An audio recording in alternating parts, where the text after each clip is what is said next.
Hello, everyone, and welcome back to the show. This is Reservations, and I'm Jeremy Blair. And I'm Rain Wayland. So, Jeremy, do you think we should acknowledge the elephant in the room? Yeah, you're R. Kelly trapped in the closet, my man. I am. To those of you watching, listening, hopefully I sound great. To those of you watching, I'm in my wife's closet. We have some guests, Alex and his wife Emily, and their 3 daughters are hanging out. And we needed to do this, and so I told them, sorry, I have to be a very bad host. I will be in the closet if you need me. And they kind of looked at me like, honestly, I was wondering why it took you so long to set up. I was like, oh, it's taking him so long. Well, and also I was eating. We had Little Caesars, you know. Okay. And also I have to hold my mic for this, so that's another reason why hopefully I sound good. Yeah. But so if anyone's wondering why I'm surrounded by clothes, no, I'm not stuck at like a Goodwill or something like that. Because trapped in a Goodwill. Because I love my wife and I love her clothes, but she does have a very mixed clothing style. Like I'm sitting in between her dresses and then like her school shirts. So hold on. So she has her own closet. Yeah, I have my own closet. You guys are doing very well. Haley and I have share a closet. Well, see, Ashley has the only walk-in closet. That's why I'm able to be inside of it. Yeah. Mine has a sliding door on it, so I can't. I mean, technically, I could be in my closet. I see. But then no one would see me. I see. So. Okay, I see what you're saying. So there's a slidey deal, and then there's a walk-in. Okay. Yeah. Again, you guys are doing very well. Ashley got the walk-in. She got the better deal. I once I don't know if it was Kale who told me this or if I saw the stand-up special, but I heard a comedian say, I was in an elevator recently because I have the money. And that makes me laugh. I don't know, it's just that shit makes me laugh. Yeah. Anyway. Yeah. So yeah, congrats. So next week it'll be normal, back in front of the bookshelf. Yep. But Jeremy, before we get started, we have something new that I might want to try. Go ahead. Talking about movies for 4 years, we've never actually had the opportunity to promote a movie that's coming out. No. And by association, we know the director of the movie, which is exciting. Yeah. So everyone, my mom, one of her best friends is a lady named Marian Yeager. She is an independent filmmaker, based out of Austin, and she has a movie coming out August 11th. And yeah, we're super excited for it. What's the movie called, Ray? Oh, sorry. I'm doing a terrible job. I've never promoted a movie before. That's okay. I haven't either. The movie is called Match Me If You Can. It is written by Betsy Morris. She's written some other movies before. One, I believe, is called... I don't remember what it's called, but it has Jensen Ackles in it. But 10-Inch Hero. That's it. Yeah. Betsy wrote 10-Inch Hero. Mm-hmm. So she wrote this movie as well. Marian directed it. It is a cute, laugh-out-loud rom-com about finding love in this new digital age that we're in. Yeah, it would speak to, to people like me who, before I met my wife, I was on all those sites and it was like, it's torture. It's torture to be on those sites, by the way. So, but I saw the trailer, looks hilarious. It's cute. It's quirky. It's fun. It's light. I love it. It's going to be fun for sure. Yeah. And dude, kudos listen,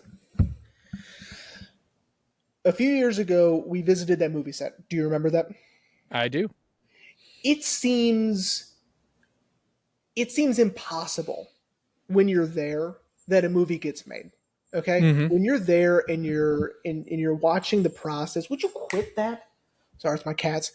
If when you're sitting there watching it happen, you're like, how can you keep any of this straight in your head, right? How Mm-hmm. can you do it? So for anyone to make a film is an insurmountable feat, uh, an achievement, and so it's amazing. So kudos to Marion. It looks fun. It looks awesome. I'm super happy for you, man. I mean, it looks great.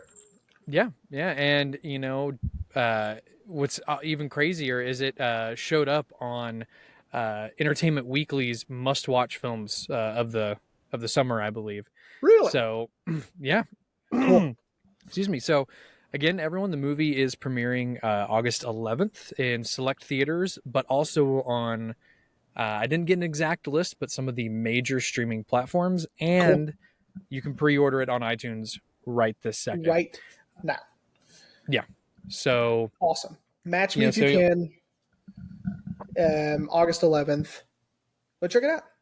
yeah, and support an independent filmmaker Definitely. because they aren't the scabs.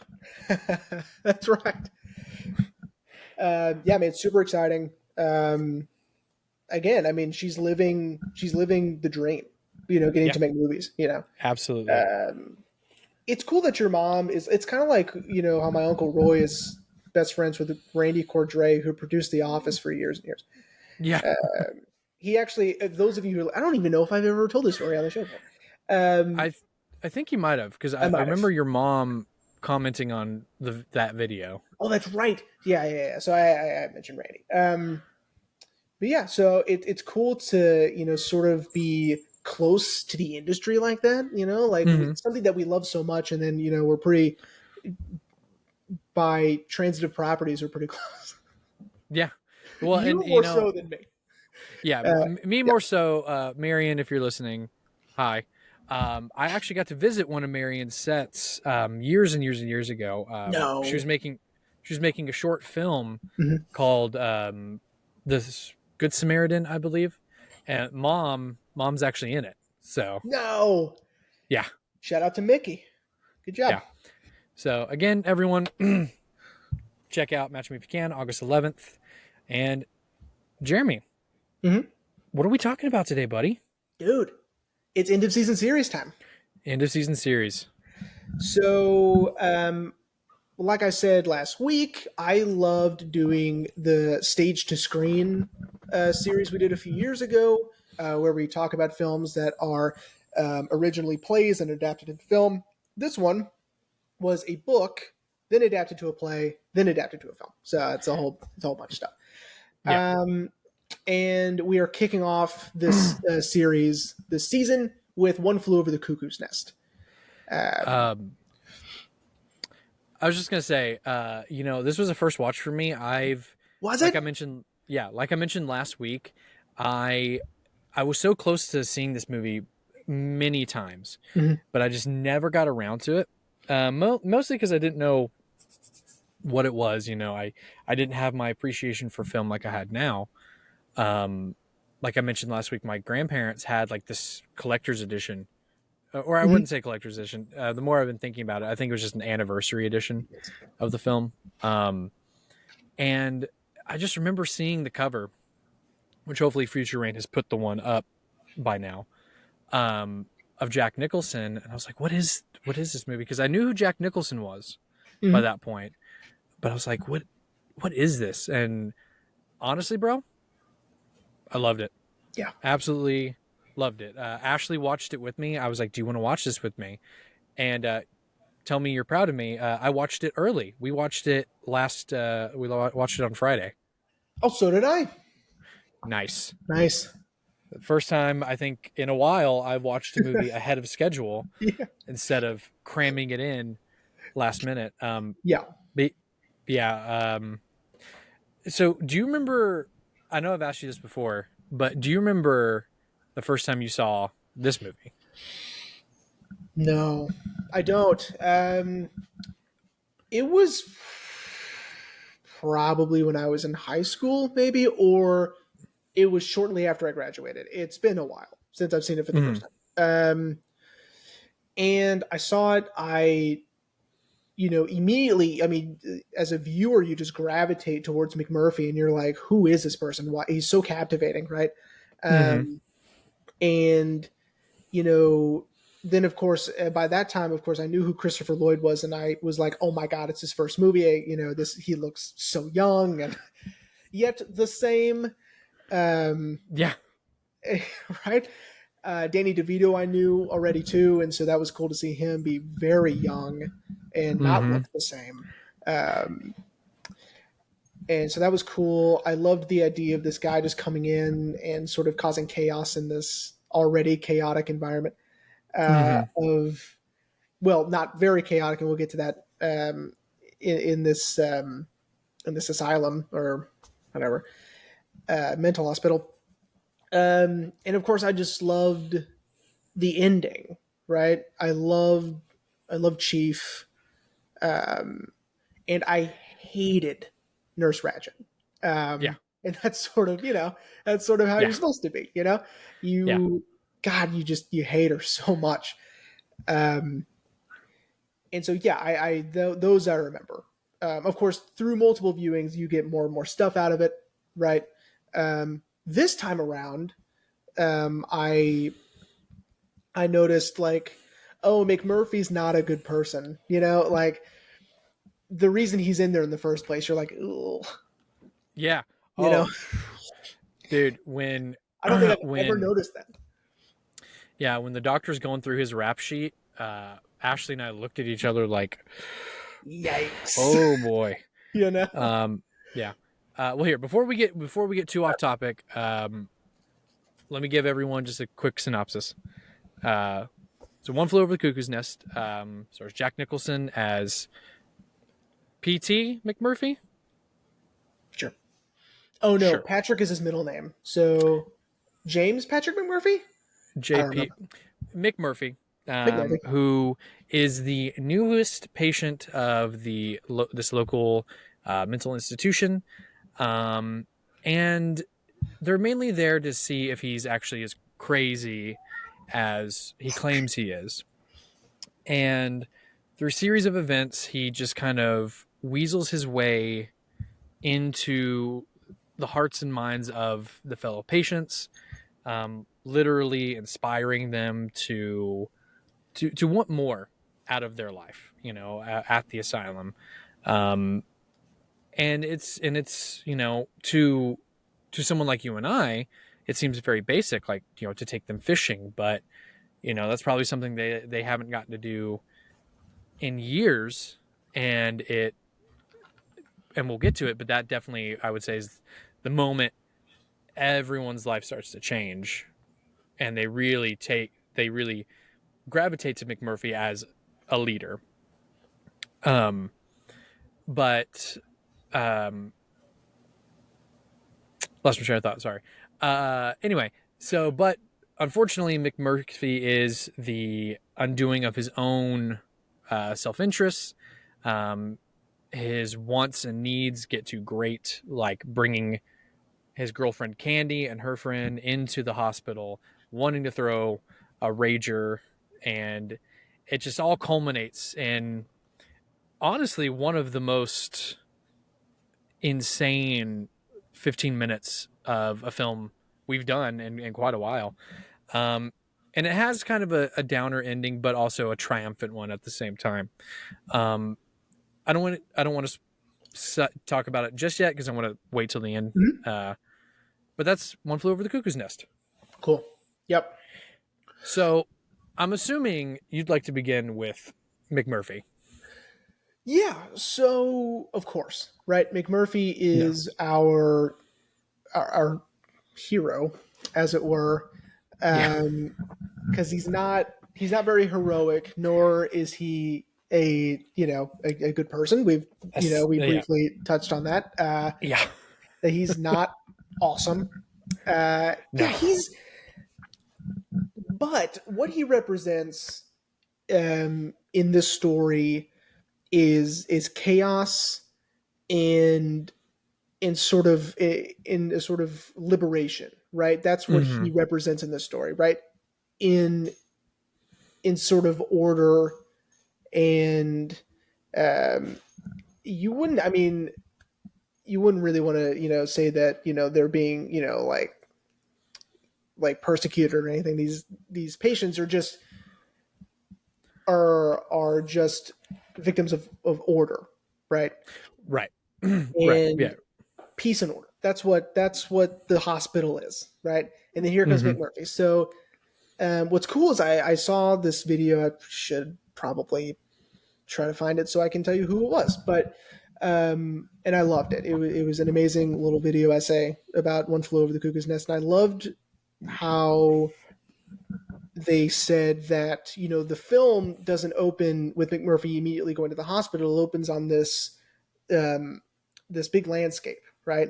Mm-hmm. Because McMurphy is like a wild animal. He's from the wilderness, right? And the music with the tribal drums and that sort of is representing sort of his one with nature and one with with the chaos of of wilderness, right? Mm-hmm. And so when he comes in, here's what's fascinating. So I don't know if you even picked up on this, but the music transitions in such a unique way that once once the music and the drums fade out, a ticking clock begins, right? Um, Hmm. when Nurse Ratched enters the hospital, and because she is the representation of organization, order, right, um, Mm-hmm. and keeping people in line, right? Um, Okay. and of course, McMurphy comes in, and even in wardrobe, just stands out from everybody else, right? Everyone else is in Mm-hmm. white or in the patients are in that cream colored scrub, and Mm-hmm. he's in his brown leather jacket and his black beanie, and or some would say toboggan, perhaps depending on Yeah. where you're from, and immediately causes chaos. Mm-hmm. He's stirring the pot as soon as he walks in, right? Yep. Um, it was his idea to do the Native American war dance for Chief when he meets Chief Uh, for the first time. oh God. I. Yeah, I'm not gonna lie. When that came up, I was like, oh, I hope this man, the actor who plays Chief, wasn't offended by that. I, Um, I don't think so either. Considering the fact he was a park ranger when they hired him to be chief, so I don't think he was offended. And I'm sure he was more like, oh my god, that's Jack Nicholson. exactly. I mean, Jack Nicholson's a huge star at this point. Yeah. Um, but here's what's interesting. So I want to make this comparison before we keep moving forward, Okay. um, because besides their character, as in who they are as people, Mm-hmm. which is going to be very different. So besides who they are as individuals, their impact on their surroundings and who they are in relation to or how they affect the people they're around and the position they're put in, I would say this film sort of pays a lot of debt to Cool Hand Luke. Okay, Okay. Okay. You because know you have what? him. What's up? I was gonna say, as soon as you said that, I was like, yes. Right, because you have this outsider coming into this place, and they are stirring the pot, shaking things up, Mm-hmm. bringing hope and disorder and sort of levity to a place full of despair, right? Mm-hmm. Um, and in strict order. And so I would make that comparison before we move on. Um, Yeah. No, that makes a lot of sense. I mean, just in case it. people want something else to grasp onto while we're talking about this stuff, just think about it. If you've seen Cool Hand Luke, by the way, we've done an episode on it. Go check that out. Um, Shout out to our boy Keegan. This is yep, his shout out favorite to Keegan. movie. That's right. Um, and that might help you sort of piece together sort of who I think McMurphy is in this scenario, right? Yeah. And that is such a fantastic comparison, dude, because you know, maybe if someone doesn't want to ever see this movie, which we would highly recommend it, Oh, absolutely. I think Cool Hand Luke is a perfect, it's perfect for that. Like if you want a similar story, but maybe mental illness isn't your bag, or you don't like Jack Nicholson, which is a travesty, um go watch Cool Hand Luke and then Yeah. listen to our episode about it. And again, who they are as people is completely different because Correct. McMurphy is a bad guy. Okay. Oh, 100%. Now, here's what's also interesting. Before we keep moving on with McMurphy, the book is not through McMurphy's point of view. Okay. Um, I read this yesterday or today that it's through Chief's point of view. That Chief Oh. is the one that's sort of telling us the story, which Oh, is okay, okay, okay. fascinating. But um, if I did read that correctly, um, however, so the author was of course very upset that they changed up sort of the themes and the point of view and like the overall I guess I don't know plot elements of the story because having an outside view of McMurphy is different than having McMurphy's point of view, right? Right. Um, You know, but I do find that interesting because the whole time I was watching it, I felt like yes, obviously because it's Jack Nicholson, McMurphy is front and center. yeah, Um, but I was feeling more like we were getting it more from Billy's perspective, which yeah, I okay, want to dedicate a lot of time to Billy. I yeah, fucking love Brad Dourif. yes, He is definitely, awesome. But that's interesting. I mean, and of course, I could understand why the author would be upset, especially if you know that's how it was written. But I mean, at the same time, they cast Jack Nicholson as McMurphy. yeah, He's got to be front and center. yeah. And so I found that very interesting. That I wonder what this movie would be like if it was through his eyes, or even what that would look like, right? Right. Mm-hmm. Because it would need to be like we couldn't see a lot of the stuff we saw because Chief wasn't there. You know what I mean? Unless Right. Chief Mm-hmm. heard it from someone else. Um, and I think that especially at the end, but I think around near the middle to maybe the last fourth of the movie, the third of the movie, then we do get a lot of Chief and we do get a lot of his perspective. So I don't think a lot of it's missing. I mean, a lot of it is missing, but I don't think it's all gone, right? I So, agree. I agree. It um, definitely seems like when we first hear Chief speak is when we get more of his perspective. I Um, mean, and you learn so much in just those few seconds that you're like, he's not stupid. That's number one, right? mm-hmm. He's not crazy. That's number two, right? Mm-hmm. And now it's just like, well, then who is this guy? Why is he there? Why is he trying to trick everyone? It's fascinating. Yeah. But we'll get into more Chief later. But Absolutely. right now, as McMurphy is our sort of anti-hero protagonist, we have, of course, our antagonist, Yep. which is Nurse Ratched. Yeah. Um, hang on. I don't want to butcher her name. I know her first name is Louise. It's Fletcher. I see. I was like, it's Louise Fletcher, but my brain's like, to be honest, bro, my brain's been kind of scaring me today. I had to call a customer and I stuttered through the word fantastic. Mm-hmm. Um, I was trying to say, and I hope you have a fantastic day. And I went fantastic, and it scared the shit out of me. If I'm being honest, I've never done that in my life. So I knew it was Louise Fletcher, but I was like, no, doesn't sound right. Next time you do it, Um, next time you stutter, can you uh, just to yourself, just to make yourself laugh, can you go, "Wow, what a terrific audience"? Um, uh, South Park. and then Anyway, and then they think I am crazy. yeah, Um, but yes, Nurture Ratchet. You know, again, this was the first watch for me, and of course, obviously, you know, everyone knows who Nurse Ratchet is, even before Ryan Murphy decided to make that awful show, Didn't see it. Don't know. which uh, as Ashley and I were watching the movie, I found out apparently that show got a 2-season order from Netflix. Hmm. But Sarah Paulson has said she has no idea when season 2 is going to start. And I'm like, hopefully fucking never. Because Ryan Murphy's out of ideas. That's true.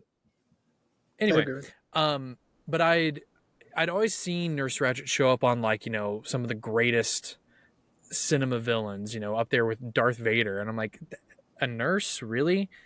And then and then after finishing the movie on Friday, I was like, oh, yeah, she's almost as bad as Darth Vader. Now, I will say that, okay, yes, she's horrible, evil, nasty, terrible. Mm-hmm. But I don't think she gets to that point until we're like 20 minutes in, or 20 minutes till it's done, right? I agree. I would say hers is much more subtle. She's very subtle and deliberate with exactly how she speaks to the patients, and like when Cheswick harps on her, like, why are you grilling Billy so hard? Like, why are you doing that? Because he's at least recognizing that she is being a little bit too, poking the bear a little bit. Mm-hmm. And yes, one could argue, well, that's her job. She's the nurse running the therapy group. But some of those questions, especially about Billy's mom, which I love that Milos Forman puts that in there, and that's our first clue. So that's Billy's trigger. I was already like, these shouldn't be she's not asking the right questions here. I think that's what makes her so sinister, is that, because you're right. Last 20 minutes of the movie is when we really see how evil and sadistic she really is. But throughout the rest of the movie, it's just so subtle and so deliberate, and it's just. I agree, because here's Haley. Hi, honey. Hey. Hi, Haley. Hey. Say hi to the world. Hi, world. Zach. Yeah, Zach. Sorry, my wife just came in. But what's so fascinating about it is because up until that point, when she finally has that, she berates Billy after the party and breaks him down to nothing, right? Up until then, you could argue that she really does just wants what's best for the patients, right? And she really is trying to help these patients, even though she is very, very militaristic, very strict, right? She's still wanting the best. But once she does that, you're like, no. You know what she wants? She wants control. And absolutely, as soon as McMurphy comes through that door, now we have a struggle to see who's going to win control over the ward, over the patients. Right? Yeah. I read that Louise Fletcher said that she wanted to humanize Nurse Ratched, which, fantastic on her, because yes, she's a villain, but she is very humanized, because I agree. I think somewhere deep down, behind the recesses of she wants control, she thinks what she is doing is the best for these patients. Like, some part of her does care for these patients, but it's being controlled by this need of, I have all the power. I'm in control. And I think, and again, it goes back to her being so subtle with everything. Yeah. It's, she loves having the power and control over the ward and over the patients. And as soon as that's threatened, she almost has to kick it in over. Sorry, my cat just jumped on my lap. She has to sort of kick it in overdrive, right? And sort of find new ways to keep control, and is sort of struggling to hold on to it, that she'll do whatever it takes, right? Which in some cases can be breaking these poor men down to nothing, or Mm-hmm. um, to shock McMurphy into submission, and even that doesn't work, right? Right. Not until she has him lobotomized. Ugh. Sorry, Yeah. spoilers for the end. Um, Oh no! Spoilers so for this almost 40-year-old movie. and so that's this whole movie is just to fight for control, right? Fight for power, Absolutely. and it's amazing that like McMurphy, in contrast with Ratchet. So Ratchet gets a little more sadistic as the movie goes along. She gets more vengeful, more mean, right? To put Mm-hmm. it in like a stupid basic term. But McMurphy becomes more caring and compassionate as the movie goes along.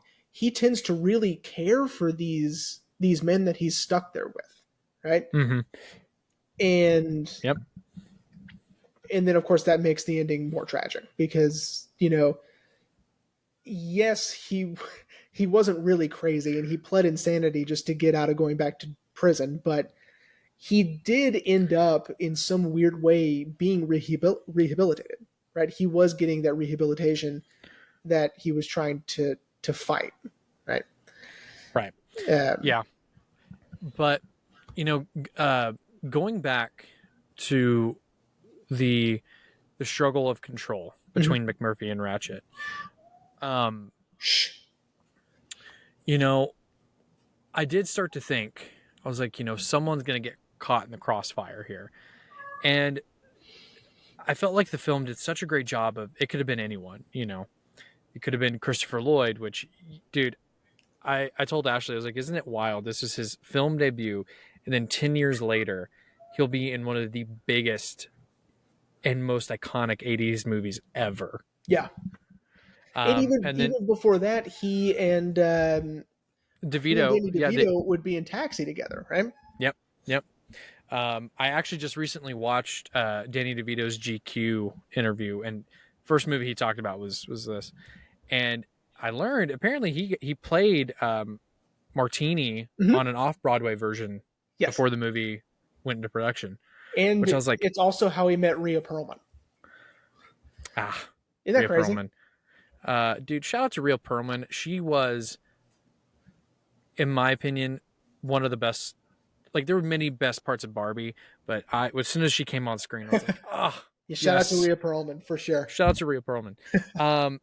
But anyway, so my point being is that I thought for sure it was going to be, I knew someone was going to get caught in the crossfire in some form or fashion.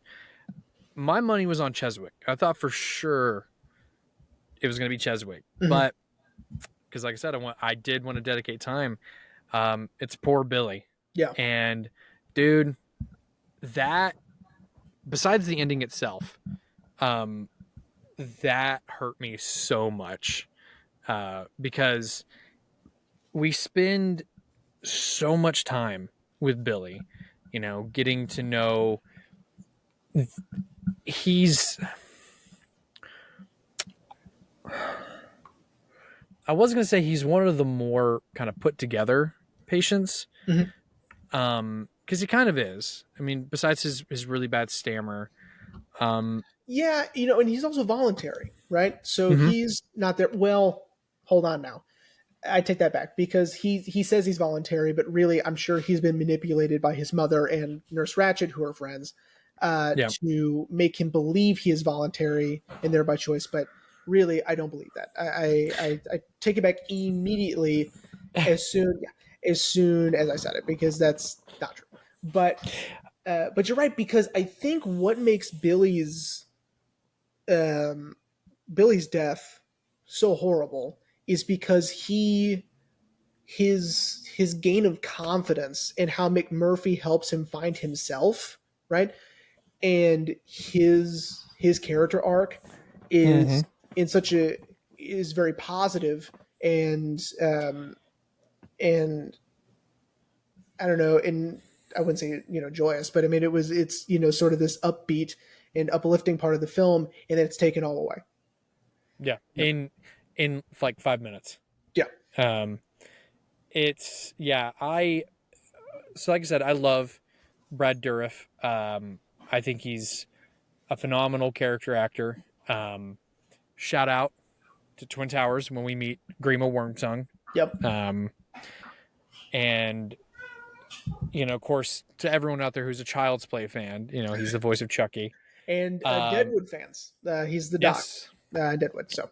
Oh, and he's in our Lord and Savior David Lynch's adaptation of Dune. That's right. So as soon as he came on screen, I'm all in on Billy. Yeah. And I would say, if anything, Billy maybe falls in love too quickly, as we learn during his grilling session, but yeah, his death was probably the most awful part of the movie. Mm-hmm, definitely. Because like you said, Nurse Ratched just breaks him down, especially after we see this confidence. He's not stuttering anymore. He's not stammering. He is kind of, in a way, standing up to Nurse Ratched, no, I'm not ashamed. But as soon as she says, well, what would your mother think? It regresses him. Mm-hmm. And he pleads with her, well, just don't tell my mom. And then that's when we get your mother and I are good friends. And I was like, oh, you fucking bitch. Fucking bitch. And then literally 3-4 minutes later, we see that he's killed himself. It is the most horrible part of the whole movie. I think so, because even McMurphy's fate at the end, right, isn't as tragic because, well, we'll get to it, but it's not as tragic. Billy's death is just tragic, right? Yeah. It's heartbreaking, like you said. I mean, it's awful. And even Louise Fletcher, she said that she couldn't watch One Flew Over. She couldn't watch the movie. She's like, I'm too horrible in it. She's Nurse Ratched is horrible, and she's like, I can't. It's awful to watch. And she would even, like, poor Louise Fletcher. So she felt as if, like, I was reading that she felt like so envious and so angry that the rest of the cast was so close. It was joking around and laughing and having a good time. And so there was one day where she did one of her scenes in just her underwear to show that she was cool and loose too, Look at me, guys. I'm cool. Let me in your gang. So that's something that's super interesting, and something that that we could talk about for a second, because it's like a real phenomenon that I've read about, because I've never had any firsthand experience, but it's really sad when this happens. Lou Ferrigno, who is the Incredible Hulk, said he used to struggle on the set of that show because when he was in his makeup, no one wanted to talk to him. Really? No one wanted to hang out with him, yeah. And so it's sort of like you play this person on set, and then of course, because they're either staying in character, which a lot of the cast did, which drove Jack Nicholson insane. And so you're, of course, going to separate yourself from the antagonist, right?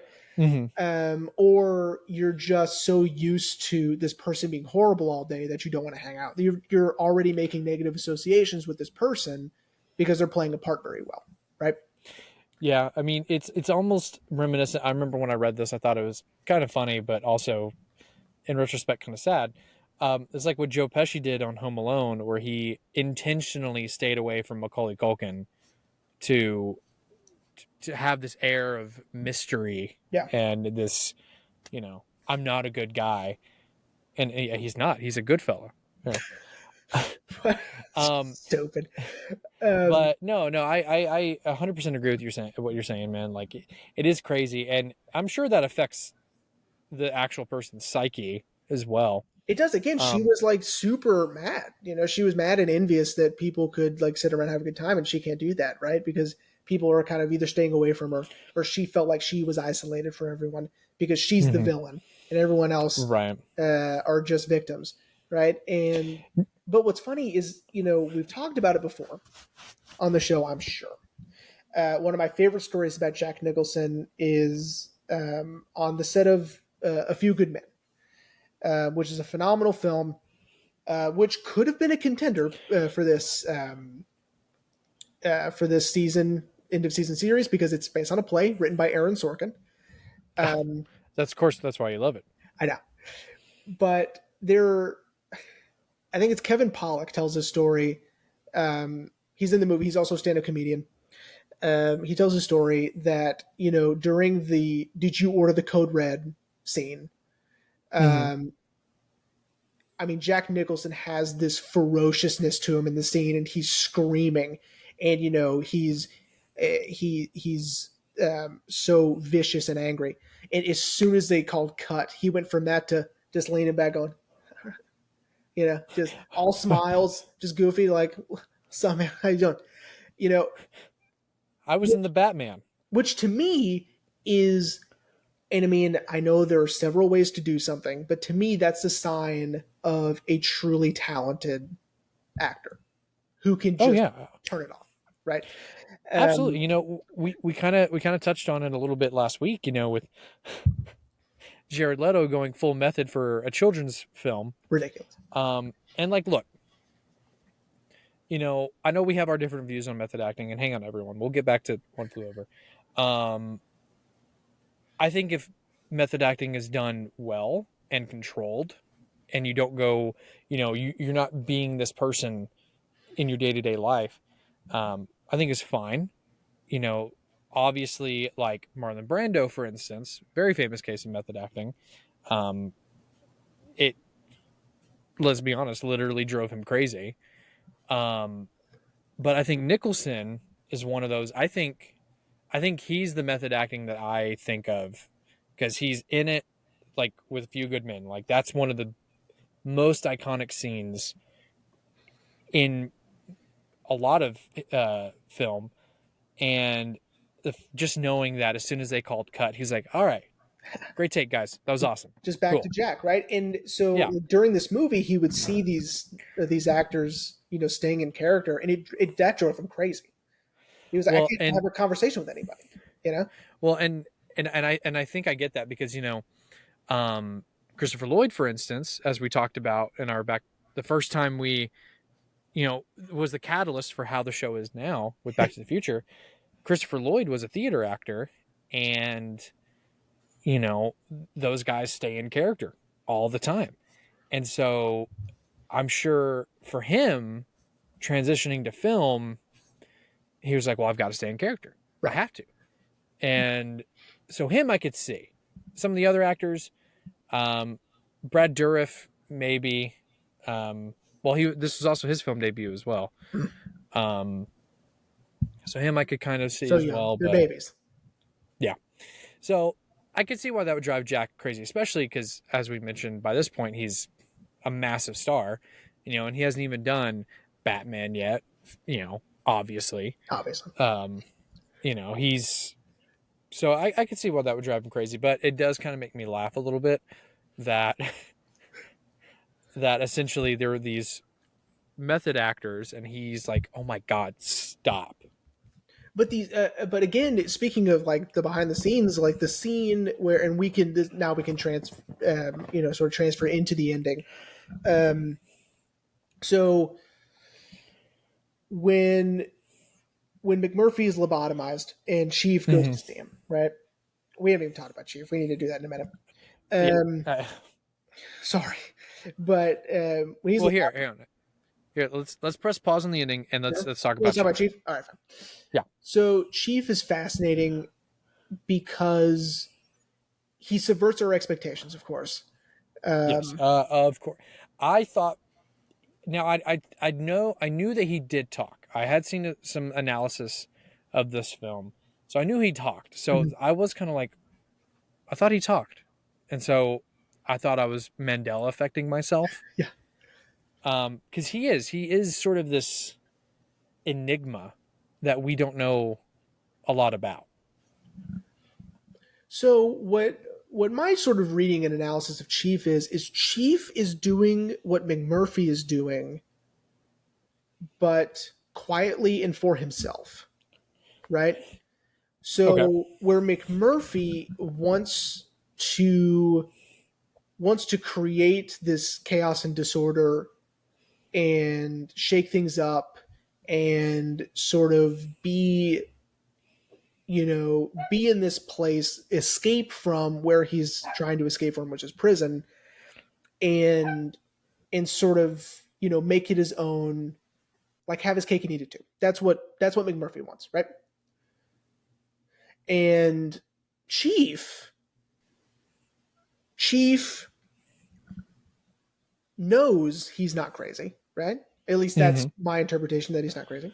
Chief knows that to maintain his sort of isolation from everyone and to sort of stay under the radar, let's pretend, to be this, deaf mute, to where people will leave you alone too, right? Mm-hmm. Knowing Yeah. full well that he has full, he can hear and he can speak, right? And I just had this thought about Chief. Kind of what we've been talking about, this power of control. Mhm. It's almost like Chief knows that this is the one thing that they can't control on him. Mm-hmm. Yeah. Just a thought. No, you're right. I think that he is himself taking control of his own situation by having this secret. And if people think that you're deaf and mute, they're not gonna, you don't have to go to therapy, right? You're sort of left alone. And I don't know why he's there. I don't know if he's voluntary. I don't know if he was court ordered to be there. I don't know anything about Chief, but I know that he's there because he chooses to be, because as we see with the ending, and again, we'll get there, that he can leave anytime he wants. Or you could argue that he was put there, chose very quickly to do this ruse, right? To pretend to be deaf and mute, to get by and to be left alone. And McMurphy gave him the confidence and showed him that you can be free, you can escape, right? That this place doesn't have to hold you down. I agree. Because Chief, like I said, Chief is sort of like an enigma. Like you said, we don't know why he's there. We don't know if it's voluntary or court ordered, whatever. And honestly, by the end of the movie, I don't want to know those answers. I, especially considering, which is leading up to the transition, but how the movie ends, it ends very triumphantly for Chief.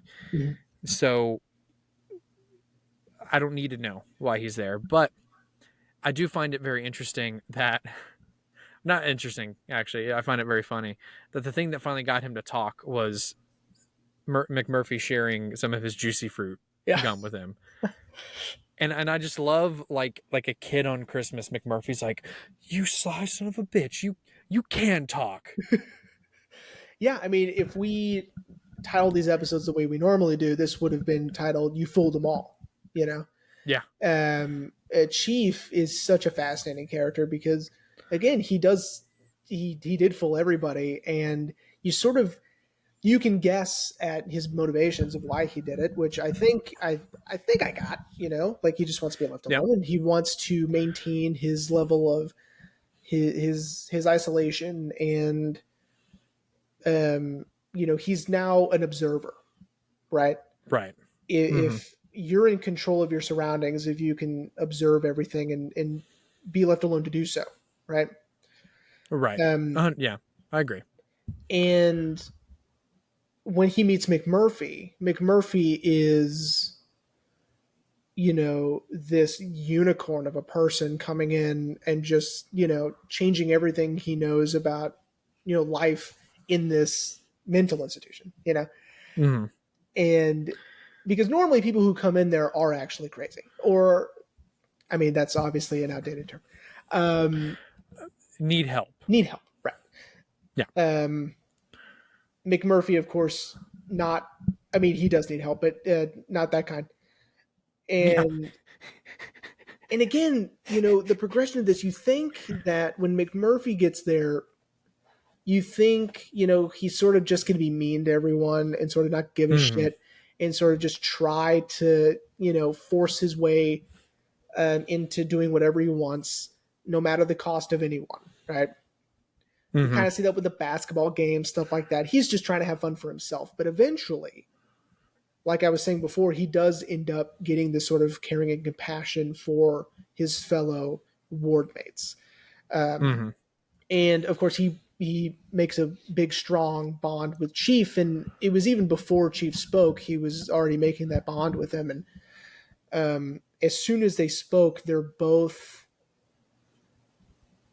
um, they're both these disruptors in this institution. They're both fooling everyone, or they're both sort of being anarchists in this place, Yeah. which makes them Absolutely. kindred spirits. Right? Which, good transition, brings us to the second most devastating part of this movie. Um, as you mentioned, when Chief visits McMurphy after he's come back from being lobotomized. Um, it's it's interesting that that's what happens to McMurphy, especially considering you know he's in a place where he's in a place where they're there to help the brain, and they lobotomize him, which takes his ability to be himself away Yeah. because they knew that was the only way they could stop him. Well, right, of course, right? They know. I mean, everyone at that meeting after they went fishing knows that he's not crazy, Yeah. and that he's not mentally, that he is of sound mind, right? They know that he's fine. Right. And so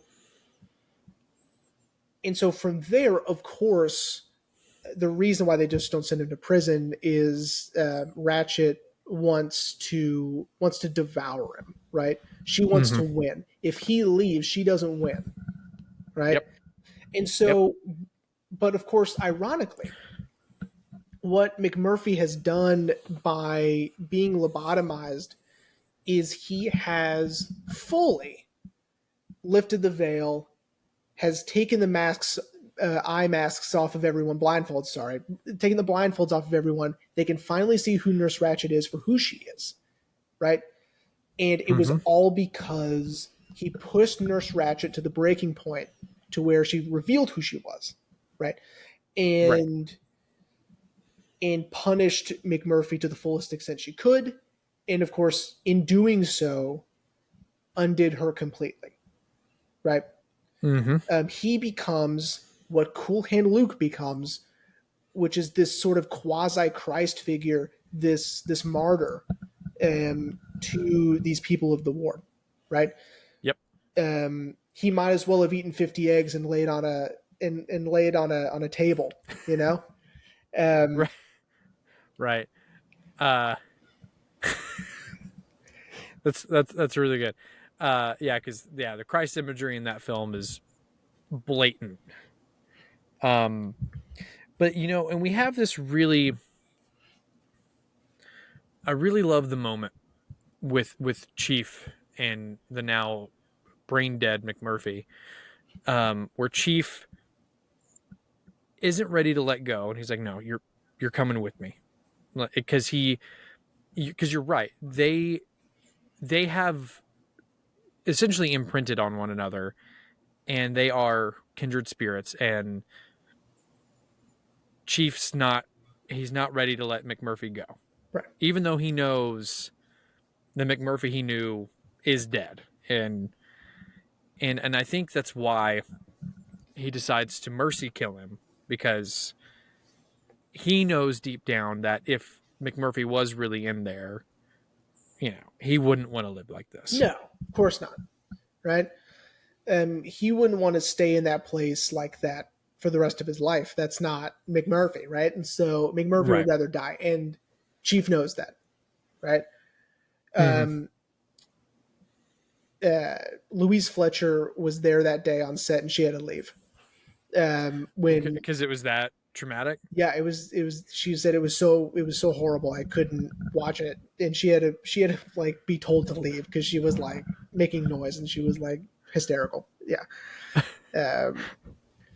So I mean, again, very powerful, right? Because McMurphy has now successfully and fully sacrificed himself for the good of these people, to show them what living really is. Like, these people aren't living, right? And then of course we get the famous Chief escape, where he lifts that the water thing, the pressure gauge, I think, and then breaks the window and escapes. Yeah. By the way, Jack Nicholson really did try to pull it in that scene where he's trying to lift up the water hose tower, and that's funny. He has scrapes all over his arms because he actually did try to lift it. Things fucking bolted to the ground. Like, he's not going to be able to lift it. Well, and I just love what he says when he walks out. I tried, God damn it. And see, and now that you've said that he legitimately tried, that makes me feel like he actually was like actually saying that. Yeah. Like, yeah. But again, it's triumphant, right? It's this big crescendo of an ending where Chief finally he lifts it, and he was doing what McMurphy was unable to do, right? Yep. But yet, without McMurphy, he would have never done it in the first place. Yep, because McMurphy made him feel as big as a damn mountain. Boom. Yeah. Yep. This movie's fucking great.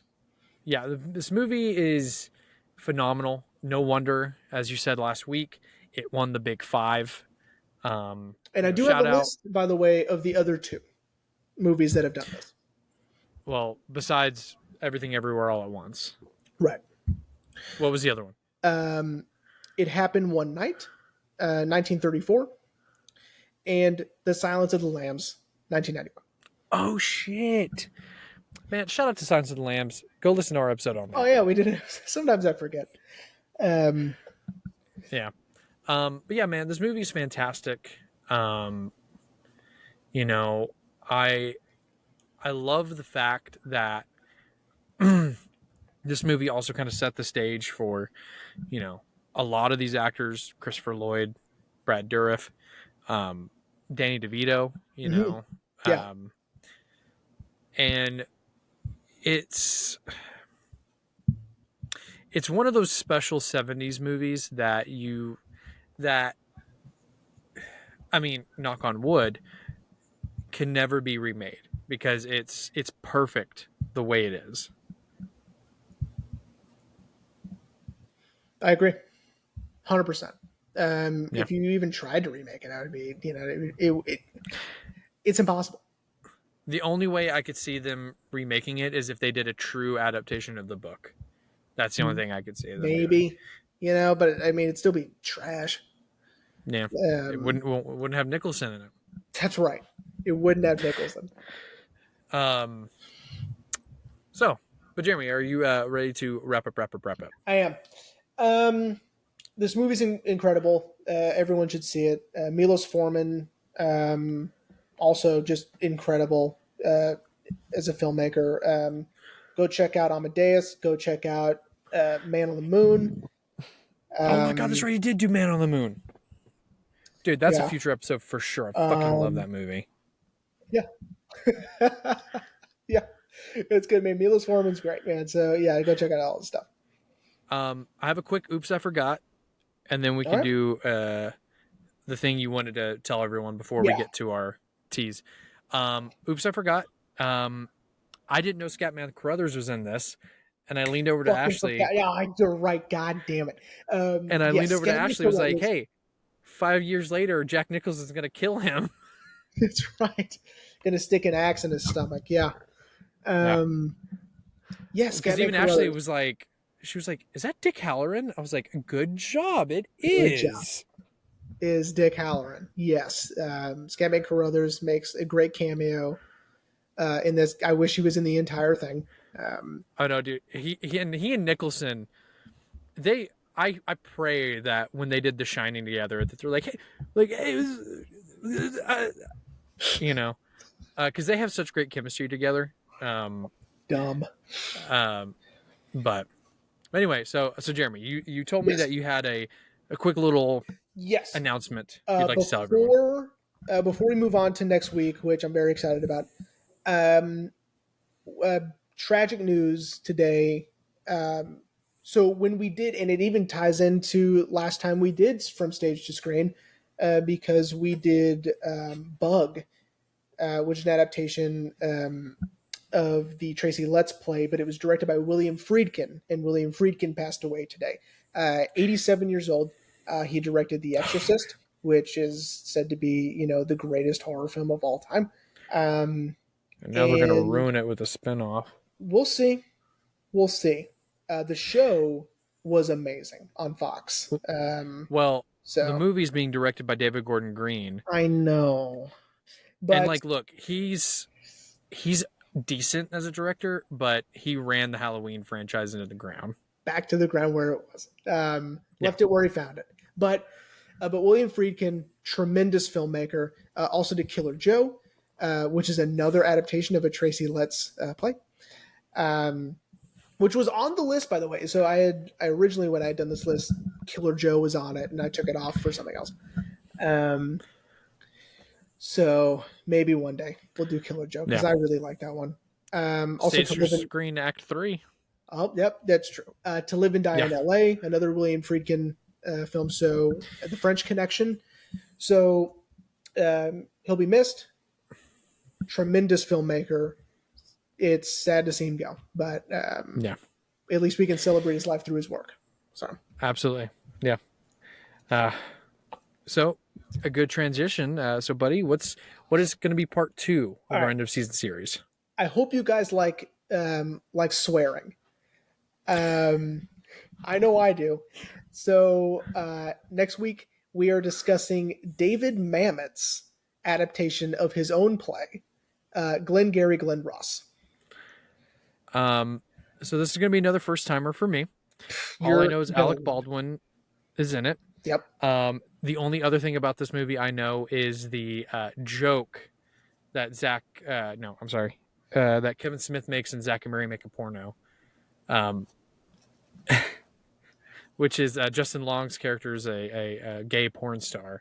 Mm-hmm. And he's talking about how but he's hinting at it with Seth Rogen's character. He's not full on saying it.